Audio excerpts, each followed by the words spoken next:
Hi there, I'm Dr. Cher, and I'm here to talk today about the third most common mistake that prevents people from achieving their goal, their weight loss goal. As you know, I'm doing kind of a whole series this month.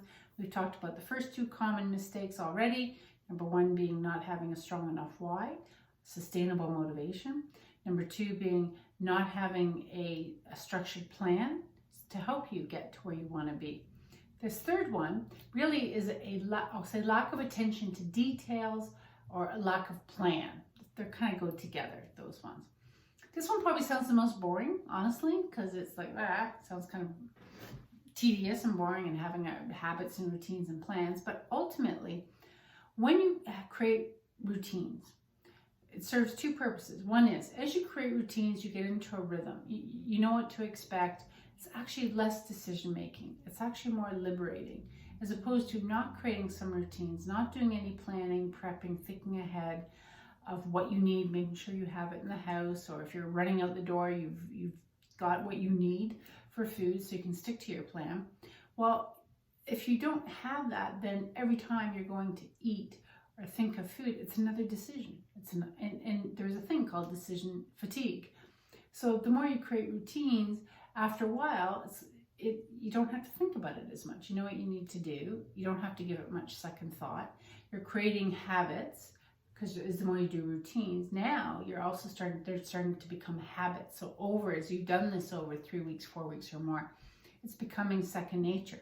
Because now you're moving from having to think about everything, which uses a prefrontal cortex, which initially is okay, but the more you do it, then you're starting to develop these habits. Well, then that habit is going to start to get stored in sort of a different part of the brain. So you're on autopilot. It's like when you go to get in the car, initially when you're learning how to drive, it's all taking so much thought, and you have to think about everything and mirrors and this and that, and and your seat and what do you have to do and signals. But as you've done it more over and over again, you don't have to really give it a second thought. Likewise with this. So as you create these routines, and then they become habits, it's less tiring because you're not having to make a gazillion more decisions about your food and what to eat and when to eat. Secondly, it's going to allow you to navigate from those routines. They're going to become habits. And as they become habits, then it's much more hardwired. So that's going to set you up for a higher chance of reaching your goal, particularly if you have quite a bit of weight to lose and you're looking at several months or whatever, that you've got to stick with a plan. But also, and just as importantly, it's going to help you keep the weight off, because as you develop these routines, and then you want to create routines that for the most part you could navigate and take into how you'd want to maintain your weight. And that's becoming more of a lifestyle. So when you're losing weight, you want to make sure there's an element in whatever plan you have that's going to help you transition from losing, transition into being able to maintain, so that you're maybe building on these routines and maybe building flexibility into the routines, which is part of maintenance, but you're not having to relearn or change the routines or stop doing the routines. I have seen that a lot. People, after they've lost the weight, people that have yo-yoed, often it's yes, obviously they've gone maybe back to old eating habits, but often it started because they stopped the routines that were anchoring them. They weren't planning their food. They weren't doing regular grocery shopping. They weren't prepping a bit ahead of time.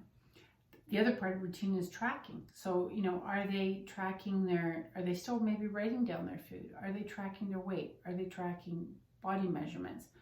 You don't necessarily have to do that forever, but as you're doing that when you're losing weight, that tracking, it's feedback loops. It's giving you information on how you're doing. Likewise, you want to carry that into particularly the early stages of maintenance, because it's a different mindset when you're maintaining.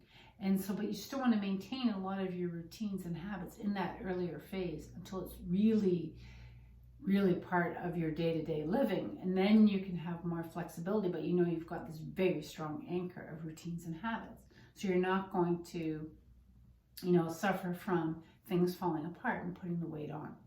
So that's the power of routines and habits.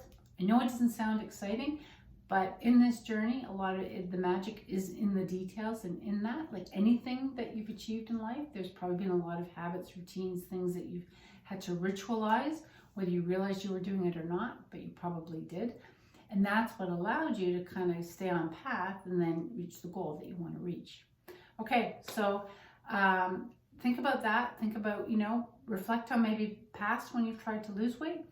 See, were you a bit loosey-goosey, or could you have created better routines that then could have become habits? And then look at what you could do now as you're in the new year, in January here, when losing weight. Are you creating habits? Are you creating routines that are going to support you so that it'll ultimately make the journey much easier?